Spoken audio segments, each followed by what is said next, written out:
ಶಾಸಕಿ ನಯನಾ ಮೋಟಮ್ಮ ಅವರಿಗೆ ಅಶ್ಲೀಲ ಕಮೆಂಟ್ ಹಾಕಿದ ವಿಚಾರಕ್ಕೆ ಸಂಬಂಧಪಟ್ಟಂತೆ ಚಿಕ್ಕಮಗಳೂರು ನಗರದಲ್ಲಿ ನಯನಾ ಮೋಟಮ್ಮ ಪ್ರತಿಕ್ರಿಯೆ ಕೊಟ್ಟಿದ್ದಾರೆ. ರಾಜಕೀಯ ಮತ್ತು ಪರ್ಸನಲ್ ಲೈಫ್. ಒಬ್ಬ ವ್ಯಕ್ತಿ ರಾಜಕೀಯವಾಗಿಯೂ ಕೂಡ ಒಂದು ಸಾಮಾಜಿಕ ಜೀವನವನ್ನು ಇಟ್ಕೊಳ್ಬೇಕಾಗತ್ತೆ, ಪರ್ಸನಲ್ಗಾಗಿ ಕೂಡ ಇಟ್ಕೊಳ್ಬೇಕಾಗುತ್ತೆ. ಹೀಗಾಗಿ 2 ಇನ್ಸ್ಟಾಗ್ರಾಮ್ ಖಾತೆ ಇದೆ. ಪರ್ಸನಲ್ ಇನ್ಸ್ಟಾಗ್ರಾಮ್ ಖಾತೆಗೆ ಕಮೆಂಟ್ ಮಾಡ್ತಾ ಇದ್ದಾರೆ. ರಾಜಕೀಯಕ್ಕೆ ಪ್ರವೇಶ ಮಾಡುವ ಮುನ್ನ ಹೇಗಿದ್ದೆ ಅದೇ ರೀತಿ ಈಗಲೂ ಇರಲು ಪ್ರಯತ್ನ ಮಾಡ್ತಾ ಇದ್ದೇನೆ. ನಾನು ನನ್ನ ಜೀವನವನ್ನು ಪಾರದರ್ಶಕವಾಗಿ ನಡೆಸಬೇಕು. ರಾಜಕೀಯವಾಗಿ ಯಾವುದೇ ಮುಚ್ಚುಮರೆ ಇರಬಾರ್ದು. ಪಾರದರ್ಶಕವಾಗಿ ಜೀವನ ಮಾಡೋದೇ ತಪ್ಪ. ಅಶ್ಲೀಲ ಕಮೆಂಟ್ ಸಂಬಂಧ ಕಾರ್ಯಕರ್ತರು ದೂರು ಕೊಟ್ಟಿದ್ದಾರೆ. ಅಶ್ಲೀಲ ಕಾಮೆಂಟ್ ಮಾಡಿದವರ ಬಂಧನ ಕೂಡ ಆಗಿದೆ. ನಾನು ಧೈರ್ಯವಾಗಿ ಜೀವನ ಮಾಡ್ತೇನೆ, ನನಗೆ ಯಾರ ಭಯವಿಲ್ಲ ಅಂತ ಚಿಕ್ಕಮಗಳೂರಿನಲ್ಲಿ ಮೂಡಿಗೆರೆ ಶಾಸಕಿ ನಯನಾ ಮೋಟಮ್ಮ ಹೇಳಿದ್ದಾರೆ.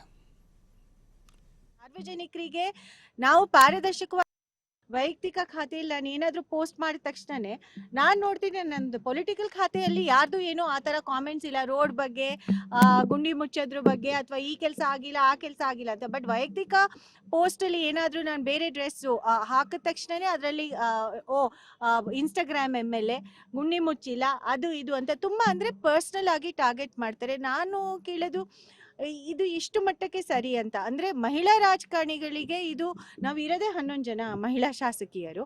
ಅದರಲ್ಲಿ ನಾನು ಧೈರ್ಯ ಮಾಡಿ ಈ ಥರ ಒಂದು ನನ್ನ ಇನ್ಸ್ಟಾಗ್ರಾಮ್ ಖಾತೆನ ಮತ್ತು ಫೇಸ್ಬುಕ್ ನನ್ನ ಪ್ರೈವೇಟ್ ಅಕೌಂಟ್ಸ್ನ ಎರಡನ್ನೂ ಪಬ್ಲಿಕ್ ಆಗಿ ನಾನು ಅದನ್ನು ನಡೆಸ್ಕೊಂಡು ಬರ್ತಾ ಇದ್ದೀನಿ ಸುಮಾರು ವರ್ಷದಿಂದ.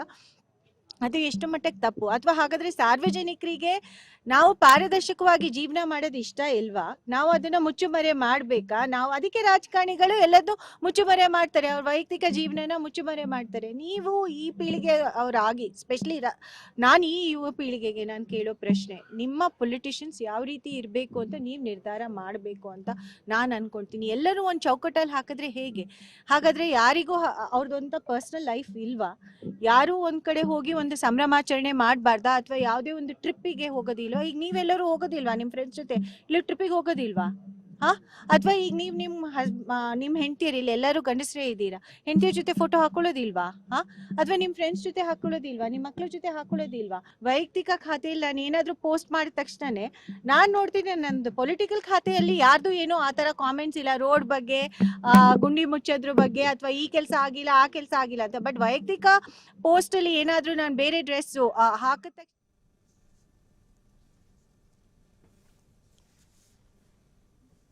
ಪರ್ಸ್ನಲ್ ಆಗಿ ಟಾರ್ಗೆಟ್ ಮಾಡ್ತಾರೆ. ನಾನು ಕೇಳೋದು ಇದು ಎಷ್ಟು ಮಟ್ಟಕ್ಕೆ ಸರಿ ಅಂತ. ಅಂದರೆ ಮಹಿಳಾ ರಾಜಕಾರಣಿಗಳಿಗೆ ಇದು ನಾವು ಇರೋದೇ 11 ಜನ ಮಹಿಳಾ ಶಾಸಕಿಯರು. ಅದರಲ್ಲಿ ನಾನು ಧೈರ್ಯ ಮಾಡಿ ಈ ಥರ ಒಂದು ನನ್ನ ಇನ್ಸ್ಟಾಗ್ರಾಮ್ ಖಾತೆನ ಮತ್ತು ಫೇಸ್ಬುಕ್ ನನ್ನ ಪ್ರೈವೇಟ್ ಅಕೌಂಟ್ಸ್ನ ಎರಡನ್ನೂ ಪಬ್ಲಿಕ್ ಆಗಿ ನಾನು ನೋಡಿ. ಇತ್ತೀಚೆಗೆ ಮಹಿಳೆಯರಿಗೆ ಅಶ್ಲೀಲವಾಗಿ ಕಮೆಂಟ್ ಹಾಕೋದು ಎಷ್ಟು ಅಪರಾಧ ಅನ್ನೋದನ್ನು ಅರ್ಥ ಮಾಡಿಕೊಳ್ಳುವಂಥ ಸಂದರ್ಭ ಬಂದಿದೆ ಇತ್ತೀಚೆಗೆ ನಡೆದಿರುವ ಘಟನಾವಳಿಗಳ ನಂತರದಲ್ಲಿ. ಯಾಕಂತ ಹೇಳಿದ್ರೆ ತಪ್ಪೋದು, ಅಶ್ಲೀಲ ಕಮೆಂಟ್ ಹಾಕೋದು ನಿಜಕ್ಕೂ ಕೂಡ ತಪ್ಪು. ಅದಕ್ಕೆ ಯಾವ ರೀತಿ ಬೆಲೆ ತರಬೇಕು ಅನ್ನೋದನ್ನು ಕೂಡ ನೋಡ್ತಾ ಇದ್ದೀರಾ. ಆದರೂ ಕೂಡ ಇನ್ನೂ ಜನ ಬುದ್ಧಿ ಕಲಿತಾ ಇಲ್ಲ. ಅಂದರೆ ಏನು ಹೇಳಬೇಕು ಗೊತ್ತಿಲ್ಲ. ಯಾಕಂತ ಹೇಳಿದ್ರೆ ರಮ್ಯಾ ವಿರುದ್ಧವೂ ಕೂಡ ಹಾಗೆ ಅಶ್ಲೀಲ ಕಮೆಂಟ್ಗಳನ್ನು ಹಾಕಲಾಯಿತು. ದರ್ಶನ್ ಪತ್ನಿ ವಿಜಯಲಕ್ಷ್ಮಿ ವಿರುದ್ಧವೂ ಅಶ್ಲೀಲ ಕಮೆಂಟ್ಗಳನ್ನು ಹಾಕಲಾಯಿತು. ಈಗ ಶಾಸಕಿ ನಯನಾ ಮೋಟಮ್ಮ ವಿರುದ್ಧವೂ ಕೂಡ ಅಶ್ಲೀಲ ಕಮೆಂಟ್ಗಳು. ಅಶ್ಲೀಲ ಕಮೆಂಟ್ ಹಾಕುವಂಥ ಯುವಕರೇ ಎಚ್ಚರವಾಗಿರಿ. ಯಾಕೆ ಅಂತ ಹೇಳಿದ್ರೆ ನಿಮ್ಮ ಜೀವನವನ್ನು ಹಾಳು ಮಾಡಿಕೊಳ್ಳೋದು ಇಂಥ ಅಶ್ಲೀಲ ಕಮೆಂಟ್ಗಳಿಂದಲೇ. ಅದು ಕೂಡ ಫೇಕ್ ID ಇಟ್ಕೊಂಡು, ಫೇಕ್ ಅಕೌಂಟ್ಗಳನ್ನು ಕ್ರಿಯೇಟ್ ಮಾಡಿಕೊಂಡು ಅದರ ಮೂಲಕವೂ ಮಾಡಿದ್ರೆ ಸಿಗಾಕೊಳ್ಳೋದಿಲ್ಲ, ನಾನು ಸಿಗೋದಿಲ್ಲ ಅನ್ನೋ ಥರ ಇರುತ್ತೆ. ಆದರೆ ಪ್ರತಿಯೊಂದು IP ಅಡ್ರೆಸ್ಸನ್ನು ಟ್ರೇಸ್ ಮಾಡುವಂಥ ತಂತ್ರಜ್ಞಾನ ಪೊಲೀಸರ ಬಳಿ ಇದೆ. ಖಂಡಿತ ಟ್ರೇಸ್ ಆಗುತ್ತೆ. ಯಾವ ಮೊಬೈಲಿಂದ ಆಪ್ರೇಟ್ ಆಗ್ತಾ ಇದೆ, ಯಾವ ಲೊಕೇಶನಿಂದ ಆಪ್ರೇಟ್ ಆಗ್ತಾ ಇದೆ, ಅದರ IP ಅಡ್ರೆಸ್ ಏನು, ಪ್ರತಿಯೊಂದು ಕೂಡ ಪತ್ತೆ ಹಚ್ಚಲಿಕ್ಕೆ ಆಗುತ್ತೆ. ಈ ನಯನಾ ಮೋಟಮ್ಮ ವಿಚಾರಕ್ಕೆ ಬಂದರೆ ಅವರು 2 ಇನ್ಸ್ಟಾಗ್ರಾಮ್ ಐಡಿಗಳನ್ನು ಹೊಂದಿದ್ದಾರೆ. ಅದನ್ನು ಅವರೇ ಒಪ್ಕೊಂಡಿದ್ದಾರೆ. ಒಂದು ಶಾಸಕಿಯಾಗಿ ಮಾಡುವಂಥ ದಿನನಿತ್ಯದ ಚಟುವಟಿಕೆಗಳ ಅಪ್ಡೇಟ್ಗಾಗಿ ಇಟ್ಟುಕೊಂಡಿರುವಂಥ ಅಕೌಂಟ್ ಹೊಂದಿದೆ.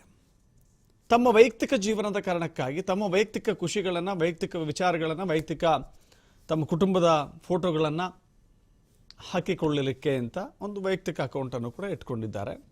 ರಾಜಕೀಯದಲ್ಲಿ ಪರ್ಸನಲ್ ಮಿಕ್ಸ್ ಮಾಡೋದಿಲ್ಲ, ವೈಯಕ್ತಿಕ ಜೀವನವನ್ನು ಮಿಕ್ಸ್ ಮಾಡೋದಿಲ್ಲ, ವೈಯಕ್ತಿಕ ಜೀವನದಲ್ಲಿ ರಾಜಕೀಯವನ್ನು ಮಿಕ್ಸ್ ಮಾಡೋದಿಲ್ಲ ಅಂತ. ಆದರೂ ಕೂಡ ಹೀಗೆ ವೈಯಕ್ತಿಕ ಅಕೌಂಟಿಗೆ ಹೋಗಿ ಕಮೆಂಟ್ ಹಾಕುವವರು ಇದ್ದಾರಲ್ಲ, ಇದು ನಿಜಕ್ಕೂ ಕೂಡ ಅವರ ಜೀವನದ ಹಕ್ಕನ್ನು ಕಸಿಯುವಂಥ ಅಥವಾ ಅವರ ಹಕ್ಕದು, ಅವರು ಹೇಗೆ ಬಯಸ್ತಾರೋ ಹಾಗೆ ಇರಬೇಕಾಗಿದ್ದ ಅವರ ಹಕ್ಕದು.